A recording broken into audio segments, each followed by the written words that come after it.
Well, if he's gonna be like that, no crab cakes. So how many passwords do you have? No, how many unique passwords do you have? We all know we're not supposed to use the same passwords for every site and every other site and every other site. But really, how many of us live up to that standard? Nobody has time to remember password after password after password. So everything in our lives is protected by a password, from our computers to our online banking to the websites that we like to shop at. But how important is it that they all be unique?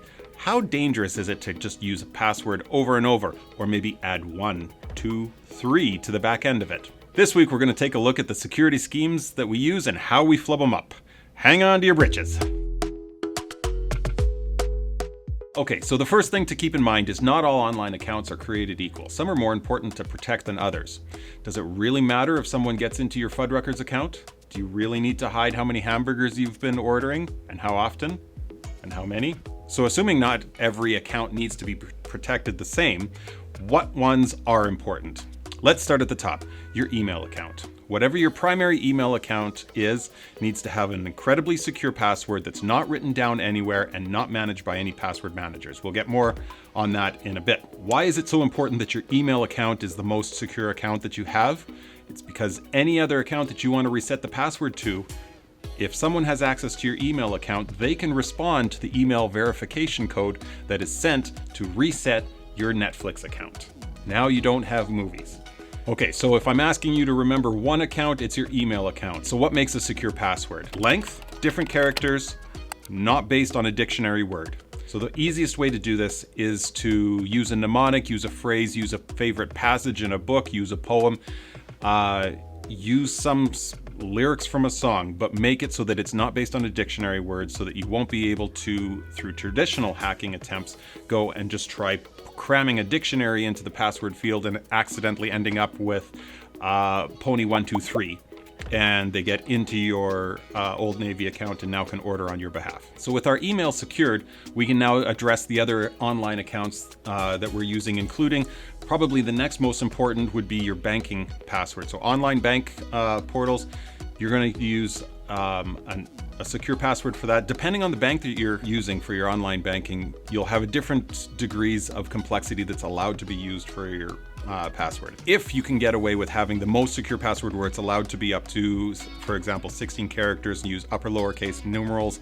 and special characters, use a password generator. A good password generator is actually built right into Chrome. When you're creating your passwords, Google will prompt you, suggest a password. If you hit yes, suggest, it'll come up with a meaningless password that's not going to be able to be remembered or easily hacked. It's going to be extra long. It's going to consist of completely random characters. Use that and then immediately save it into the Google Password Manager. Google has a built-in password manager into their Chrome browser, which can securely keep track of your passwords. All of those passwords will be saved behind your Google password for your Google ID that you're signed into Chrome with. And Google can then sync your passwords between multiple devices and computers for your convenience. Now, there are also a number of other password managers you may have heard of: LastPass, NextPass, OwnPass. These all have great apps and extensions that you can install on your phone or desktop. Okay, so we've gotten to this point. We've been using DaisyChain123 as our password for the last 5 years. It might interest you to know whether or not you've actually been compromised in any number of the many data breaches that have happened over the years. A good resource to find out whether or not your password's been leaked and shared around the dark web and the evil back rooms of the internet is haveibeenpwned.com. If you put your email address in, it'll actually search a well-known database of compromised passwords, and you can see which accounts have been involved in security breaches in the past. Might be worth checking out. Okay, so assuming our online accounts are secured, what about the actual physical computers that we're using to access them? If we leave our laptop at Starbucks, are we at risk? No, you say. My laptop is secured with a very secure password, and it's not Ponies1234. It may surprise you how easy it is to circumvent the built-in default security parameters on both Windows and Mac. Let's take a look. What we have here is a standard Windows 10 installation. Nothing special about it. This is default out of the box. This is how you're going to get computers delivered to you. So we're using a tool called Changent Password. It's a freely available and very easy to use tool that you can find on the internet. You put it onto a USB key, you boot up into it, and it does magical things to let you into the computer, whether you know the password or not. Let's give it a try. What would you like to boot from? We would like to boot from the USB storage device that's plugged into here. Yep, that's the one. Let's boot. Okay, so right there, the very first thing we can do to secure a computer is put a password on your BIOS and don't allow for one-time boot configurations. That being configured negates all of this and locks this down. Let's say we didn't want to do that, or we didn't get into our BIOS to do that. What's the next thing that's going to happen here? We're going to edit a list of our user data and parameters. Every Windows computer has a built-in administrator user.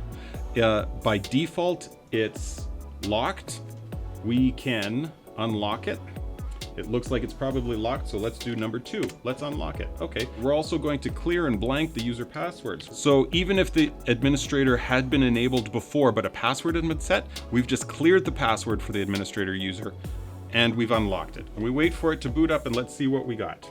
Hey, look, the administrator is available to us. As soon as we click on the administrator, because there's no password, it just boots right into the administrator.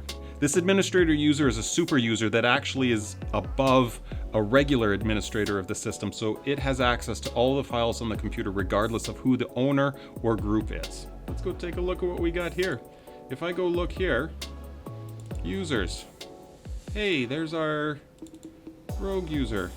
Everything we've downloaded, it's available there. I can copy that over.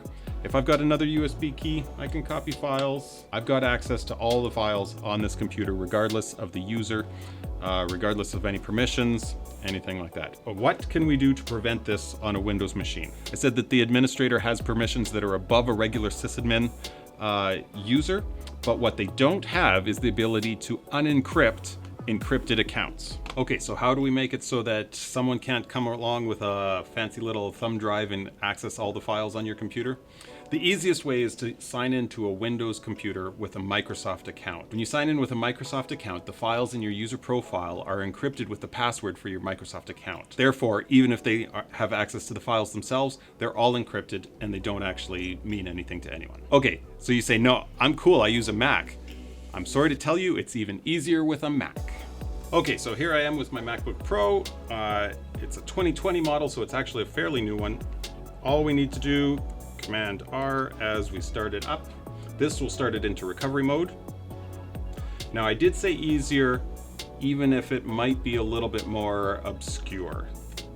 Easier in that we don't need a tool, a little more obscure in that you need to know a little command line to get through here. Now, with a little bit of Googling, all of the commands to reset account passwords and access drives are all readily available. Let's take a look. So booting into Mac OS recovery, we're going to examine the volumes. First thing we're going to do here, we're going to go and go into our disk utility. We see that our drives are all mounted there already. I'm going to plug in an external drive here. That's to copy files to, and we see that we've mounted a USB drive. Its mount point is volume/USB. Okie dokie. If we go here, we can see our Macintosh hard drive is at /volume/Macintosh hard drive. Okay, so let's change directory to /volume/Macintosh hard drive. Let's go there. Okay. Let's see what's there. Okay, here we've got our users. So we're going to change directory to users. Hey, there's me. Okay, let's go into my user folder. Notice we haven't put a password in. We haven't done anything fancy. We now have access to my applications, my desktops, documents, downloads, anything that's in my user profile. It's all there. Let's go see what's in my downloads. I don't even remember what's in here.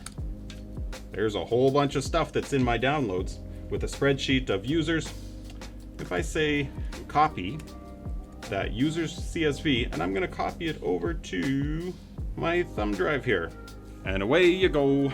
And if you look through all of these files, these are all of the installers and the files that we were working with right out of my downloads folder. But without entering a password or using any special tools, we were able to access all of the files on my MacBook. Interestingly enough, This is the way it's shipped from the store. To prevent these types of very straightforward security breaches, you actually have to go and turn on the security for it. So on a Mac, if you want to make sure that nosy people can't copy your files or get in there and start poking around, what you're going to want to do is open up your system preferences, go to security and privacy. You're looking for File Vault. So File Vault will encrypt your hard drive so that you can't just go in there and copy without unlocking with a password. Follow the prompts through and complete the task. After this, your hard drive will be encrypted and people won't be able to copy your files. Now, having said that, I don't know what they're doing with your laptop to begin with, but hey, everybody's got problems, I suppose. So hopefully this didn't scare the pants off you too much. I think what we really want to drive home is, number one, make sure your email account has a unique password that's very secure and not shared with other accounts. This is one of the main vectors that people will try to break in and steal identities and steal information and compromise accounts.